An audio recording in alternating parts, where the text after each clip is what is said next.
مگر جب گھر آیا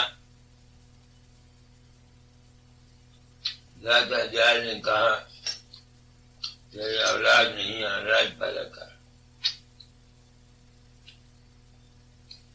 اگر تو میں اولاد کے لیے عورت کے پاس جاتا تو مجھے تکلیف نہ ہو، میں دوش سواد میں پھنس گیا۔ جو شانتی میں نے حاصل کی تھی وہ جاتی رہی، طبیعت نے بہت گھبراہٹ آئی۔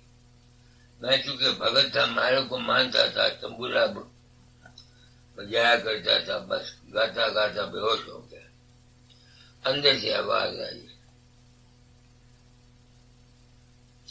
جہاں کام تہاں نام نہیں، جہاں نام نہیں کام،